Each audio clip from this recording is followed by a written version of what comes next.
ரொம்ப ரொம்ப ஈஸியான டேஸ்டியான தேங்காய் சாதம் செய்யலாமா? பேனில் தேங்காய் எண்ணெய் விட்டுக்கோங்க.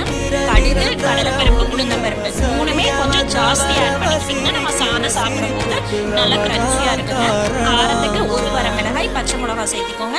முந்திரி ஆப்ஷனல் தாங்க, இருந்தால் சேர்த்திக்கோங்க.